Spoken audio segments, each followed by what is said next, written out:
I'm the Black Sigma, or you could just call me Eric, and welcome back to I've Got a Date with Robert. I am living with ice cream and traumatized toddlers. Well, it's your life, but I don't think you'd have a lot of I think you'd.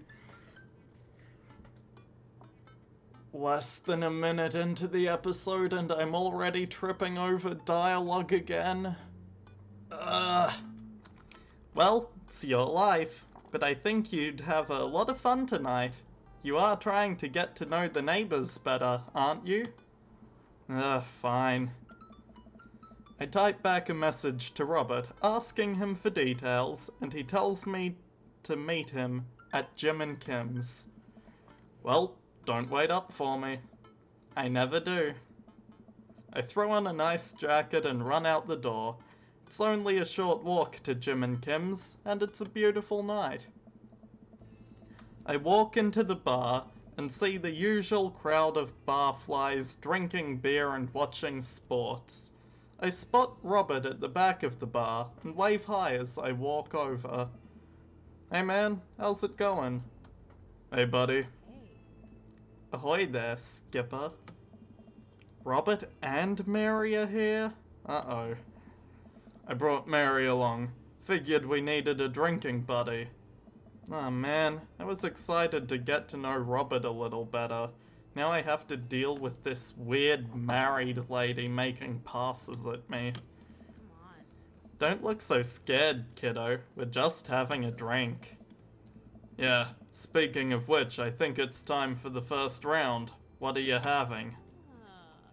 Whiskey, straight up. A dad after my own heart, huh?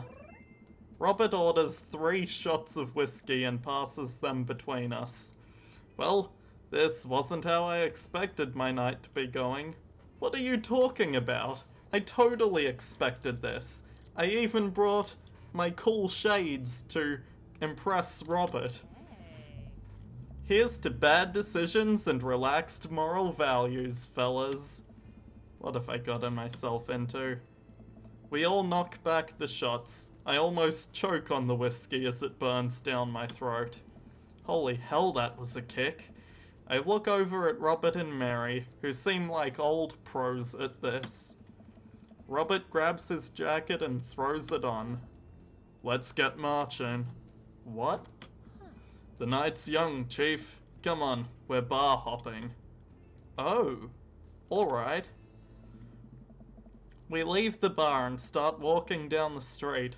I still don't know this area of town very well, so I just follow Robert. So, where we headed?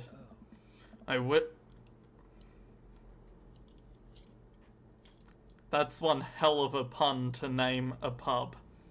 I wish I were drinking. It's an Irish pub. Good pun is the whiskey to my heart. Puns are the lowest form of humor, Eric. Try harder. Ouch. Jesus, Mary, put your fangs away for a second. We walk into Irish I Would Drinking. The bar is pretty packed. What? Where did I get the word packed in any of this? My idiocy aside, the bar is pretty much the same as Jim and Kim's, except for the old-timey Irish memorabilia on the wall. Next round, what you having? Whiskey hasn't failed me yet. Let's do it! Robert orders 3 more glasses of whiskey, and we post up in a garish green booth. Mary slides in and sidles up next to Robert, which makes me breathe a sigh of relief. Let's sip this one, why don't we? Suit yourself. Mary immediately downs her shot in one gulp and burps loudly. That'll put hair on your chest. You are truly the paragon of grace and beauty. Mary grabs my drink and sips on it. Hey! Eric, be a dear and get us another round, will ya? I don't know how to process this evening at all. I get up and order another round of drinks from the bartender. As I head back, I see Mary and Robert having a lively conversation. Robert roars with laughter. I don't think I've ever seen this guy smile, let alone laugh. I take a seat across the booth from them and pass out the drinks. So Edith's kid snuck some pot brownies onto the table at the last bake sale, right?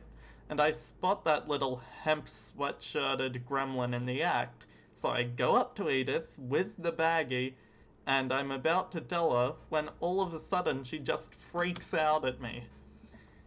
"You're ruining the bake sale," she says. "I should have been PTA president. Your roots are bad," and blah blah blah.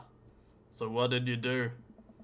I told her to have a brownie and that everything was gonna be fine. She ate 3. Jesus. She called the cops and told them that time had stopped. Wow. Do you smoke weed? What? You know, the devil's lettuce. I have 2 big fat blunts in my purse right now. Wanna blaze?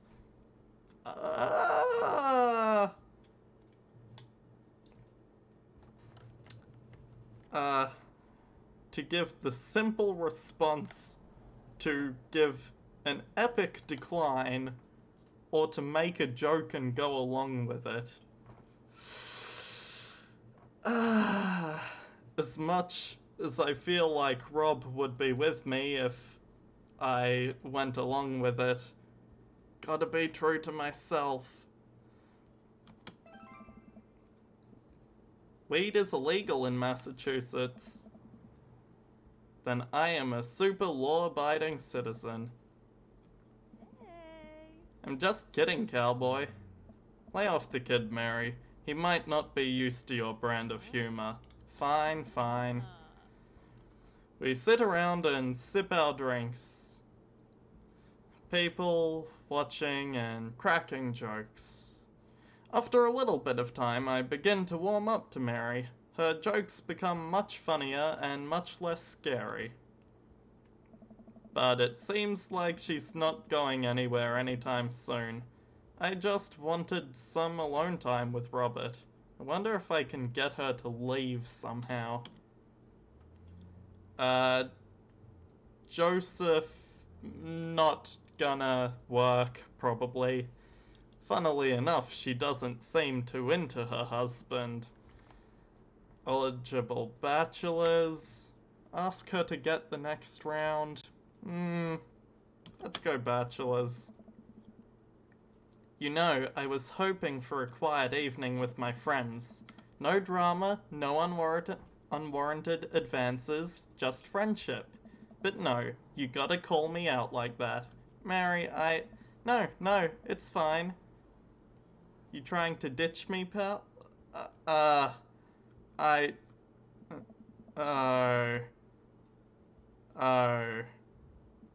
Well, shit. No, it's fine. Eric wants some alone time with his new best buddy, Robert. Read you loud and clear, the wingman breaks formation to pursue their prey. Now, if you fellas will excuse me, Mary needs to sink her teeth into a helpless boy. Go with God. Nice seeing you. Deuces, nerds. Mary gets up and saunters over to a younger-looking guy at the bar. She grows on you. Does she, though? I feel like she kinda delights in making men suffer. Well, she does. But what about her and Joseph? What about him? You know, they're married, and she definitely tried to get in my pants the other night, and... you know, what I just suggested to her. Oh, that's just a thing she does. She's harmless. Tell that to the boy she's hanging off of. Poor kid looks like he's seen war. Oh man, you know, I pegged you for one of those straight-laced types. Don't worry, I got pretty wild back in my day. Still got a little wild in you? You know it? There's so much wild in me. I have a child I need to care for. Nah.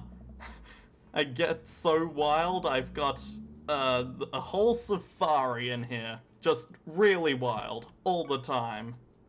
Uh-huh. God damn it, I'm not going well.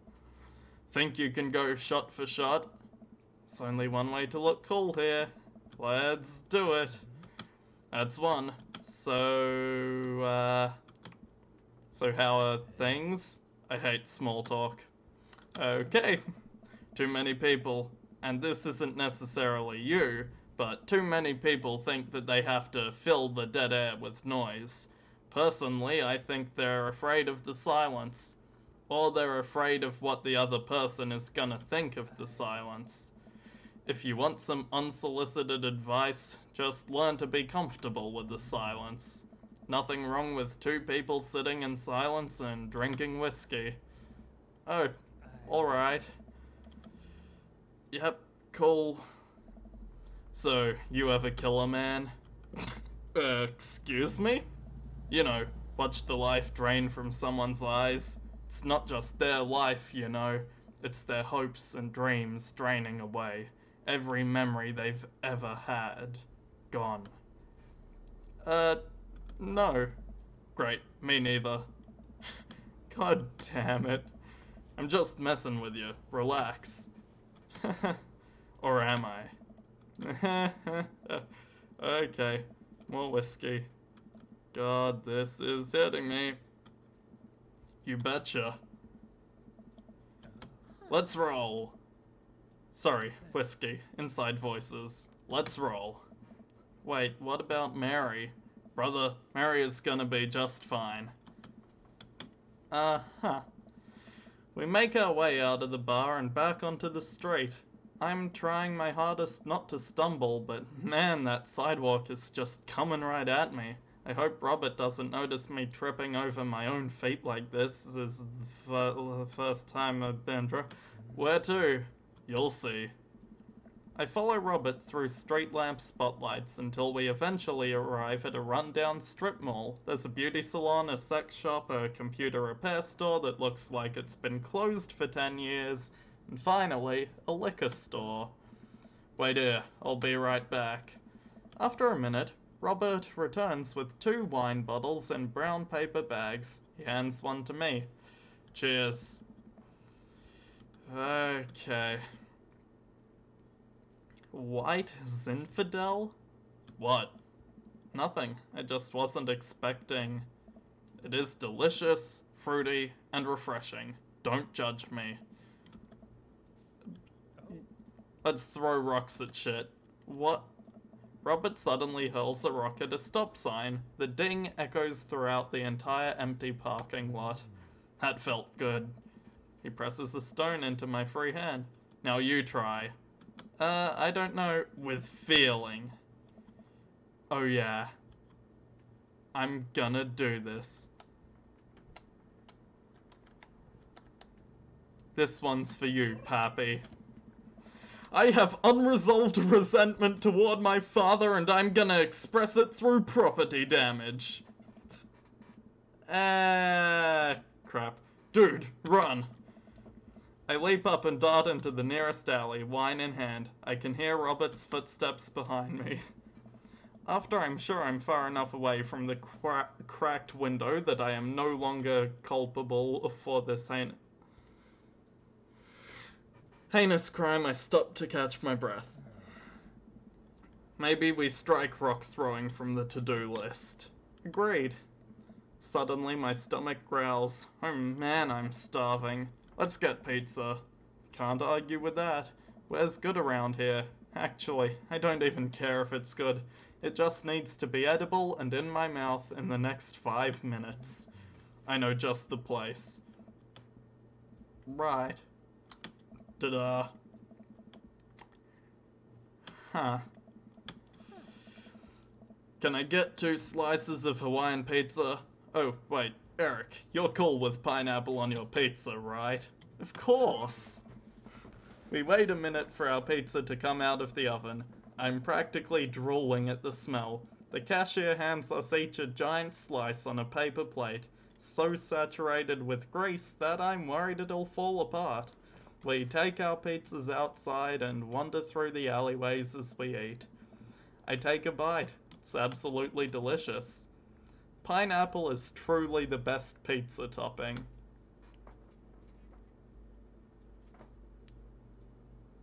It is.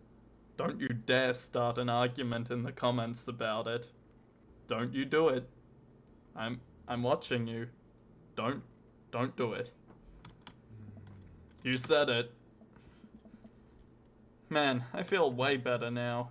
You and me both. We hear noise coming out of a slightly ajar door in the alleyway. Robert looks at me excitedly. Got any more of that wild in you?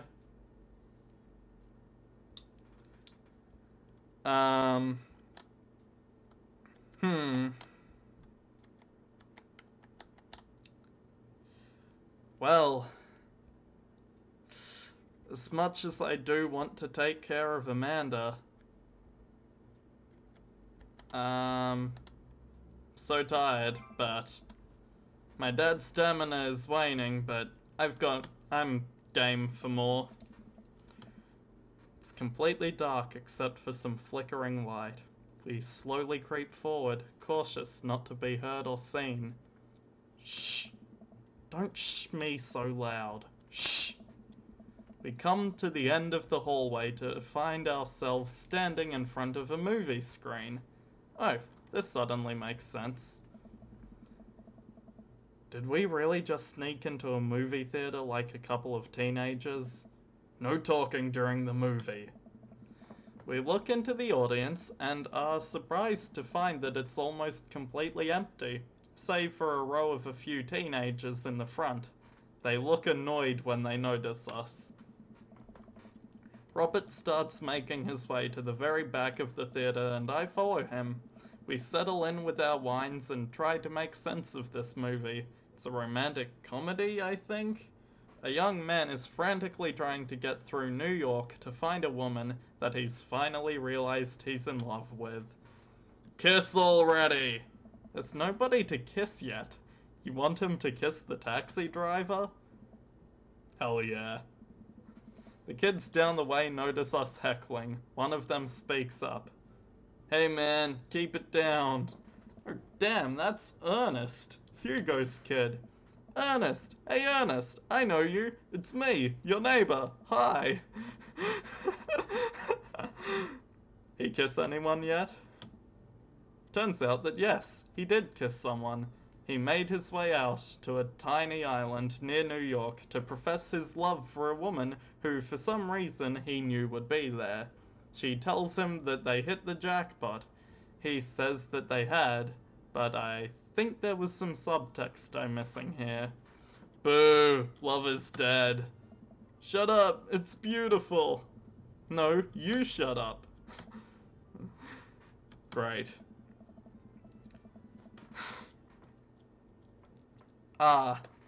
Robert is the kind of guy to make sure everyone stays for the credits. A man after my own heart. Because hundreds of people worked very hard to make this film happen, and you're gonna sit here and appreciate them. Okay. Look at that, Elizabeth Shelton. She worked really hard. I bet she did lots of, good wardrobe design. Thank you, Elizabeth Shelton, for this beautiful film-going experience. And Peter Anders, catering, fed a bunch of people so that they could have the energy to do their jobs. What a guy. We let the credits roll while Robert individually thanks every member of the crew. Once it's finally over and he makes sure no animals were harmed in the making of this film, we leave the movie theater. We stumble into the theater parking lot, polishing off the rest of our wine. Hey assholes! My knee! What the hell? Oh, what do you guys want? Why'd you go and throw a rock at my knee? This is my good knee! My orthopedist is gonna be pissed. You ruined my theater-going experience. Now you have to pay. Oh, well, I don't have any cash on me right now, and movies got really expensive. Ooh. We ruined it for you? That movie was pretty crappy in the first place. Hey, you take that back. That was a beautiful love story with really genuine acting. You call that good acting? What classicist mainstream slop have you been served your entire lifetime? What? Have you ever seen any Michael Powell, A Matter of Life and Death, 1946? Easily the toughest 5 minutes of love you'll ever witness. Listen, man. No, you listen. That popcorn-ass drivel the mass media is shoving down your throat will only make you dumber and sadder. You, of all people, should strive for a higher standard in the art you consume. Your name is Ernest Hemingway, for Christ's sakes. Oh, now you've done it. Ernest rushes Robert, screaming like a banshee. I dive between Ernest and Robert, trying to stop the kid. He lunges forward, kicking me as hard as he can in the knee. Fuck my knee! Robert gets in between Ernest and myself. It's as if he's seeing red. Fuck, my fucking knee hurts. Alright, buddy, talk like a punk, get hit like a punk. Queensberry rules. 3-minute rounds with 1-minute rests in between. No low blows, fish hooks, J grabs, or high blows. What? And don't even think about pulling an illegal turnstile. That's an automatic deduction of 3 points.